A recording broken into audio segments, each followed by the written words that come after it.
Eu recebo o companheiro Estrela no meu gabinete. Não sei se ele estava junto com o Gabriel e junto com outros companheiros da Petrobras.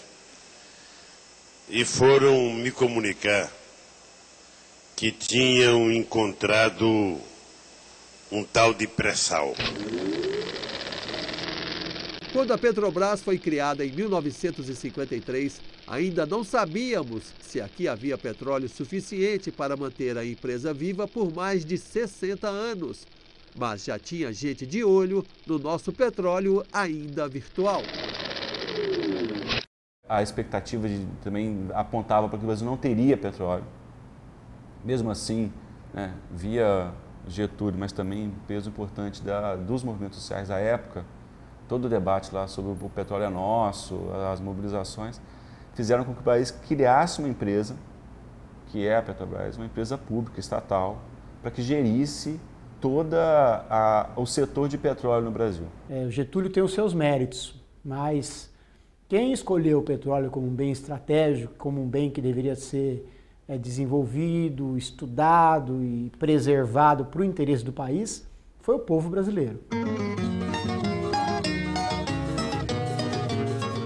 Desde o início tivemos de lutar pelo interesse do país com a campanha O Petróleo é Nosso, pois havia gente dizendo que se houvesse petróleo no Brasil, não teríamos competência para explorá-lo. O governo brasileiro contratou um técnico americano que teve rodando aqui o Brasil, Mr. Link, que ao final da sua estada emitiu um relatório onde ele dizia que o Brasil não precisaria se preocupar com isso, poderia deixar para os americanos cuidarem, porque efetivamente o Brasil não tinha petróleo.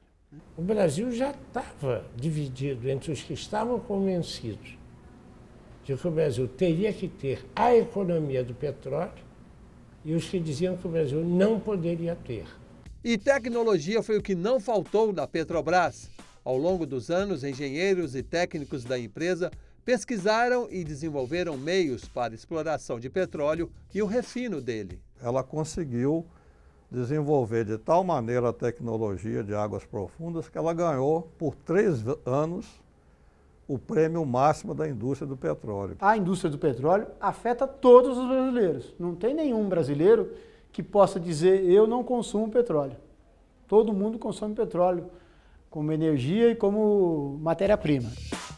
O petróleo está nas nossas roupas, no painel dos carros, nos eletrodomésticos, nas canetas, nos pneus, nos telhados, nos celulares, nos pisos.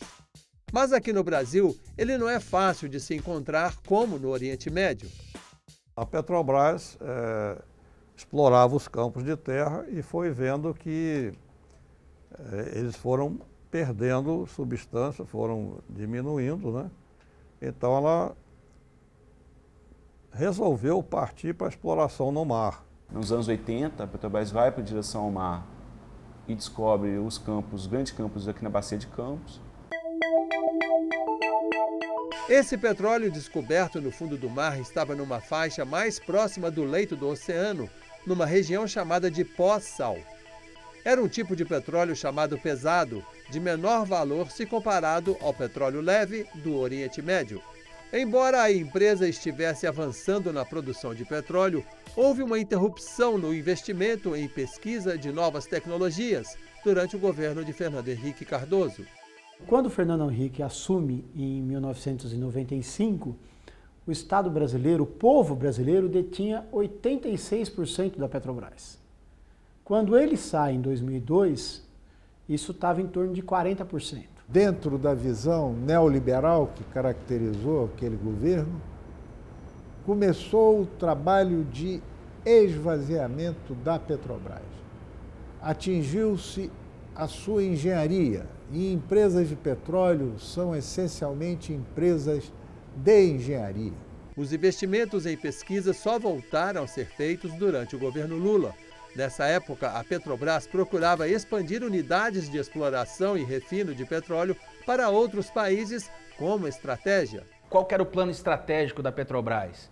Virar uma grande empresa internacional de petróleo. Foi refinaria na Bolívia, refinaria na Argentina, refinaria acho que no Peru, refinaria no Japão, refinaria de Pasadena.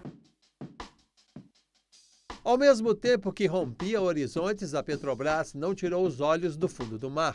A Petrobras sai da bacia de Campos, vai procurar petróleo em outras regiões, Espírito Santo e Santos, as duas bacias de baixo, né? A bacia do Rio de Janeiro e de Santos, e a bacia do Espírito Santo. E, a partir de 2006, descobre o pré-sal. O pré-sal tem entre 180 e 270 bilhões de barris. Ou seja, a Petrobras o Brasil teria reservas entre o terceiro e quarto lugar mundial. Parecia loucura investir milhões e milhões de dólares numa perfuração complexa e arriscada. Um pocinho, um furo, mais de 200 milhões de dólares. Não tinha se furado. A diretoria era contra e ele bancou. Ele disse que era necessário arriscar. A sonda tinha de descer por mais de 2.500 metros até o leito do mar e depois de chegar lá furar mais cerca de 4 quilômetros para dentro da Terra, atravessando a camada de sal.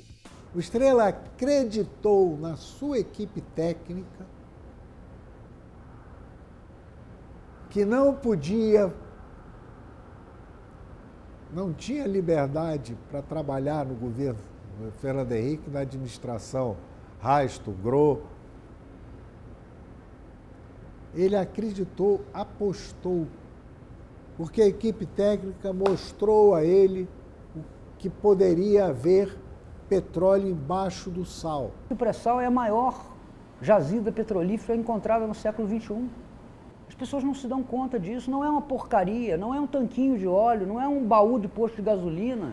O que se estima é que no pré-sal brasileiro haja petróleo suficiente para suprir todas as necessidades do planeta por 5 anos. Nós estamos falando aí em algo em torno de 270 bilhões de barris de petróleo de reservas. E que isso atrai a cobiça das empresas multinacionais. O povo brasileiro precisa saber, o petróleo do pré-sal vale ouro, petróleo bom, petróleo leve, petróleo fácil de refinar. Em 2010, o presidente Lula sancionou uma lei que tem como objetivo resguardar a riqueza proveniente do pré-sal para os brasileiros, a Lei de Partilha. Ela determina que a Petrobras será a operadora de todos os blocos contratados com a participação mínima de 30%, mesmo que haja empresas estrangeiras no processo. E é a grande modalidade de contratação nos países detentores de petróleo. Quer dizer, quem tem petróleo usa contrato de partilha, quem não tem usa concessão para atrair mais a vinda de empresas externas. Em 2013, a presidente Dilma assinou uma lei que garante grande parte da riqueza do pré-sal para a saúde e principalmente a educação, através do Fundo Social e os royalties. O Fundo Social e os royalties do petróleo para a educação foi o que justificou, foi o que compôs os 10% do PIB para a educação.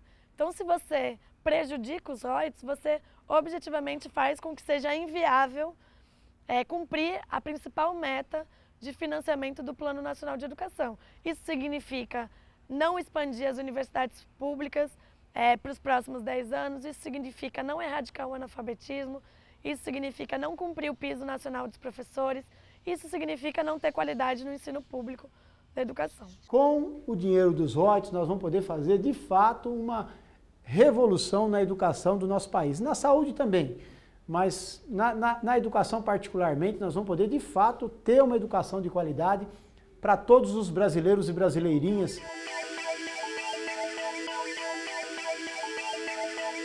Desde 2014, o preço do barril de petróleo vem caindo por causa do crescimento da oferta do produto no mercado internacional.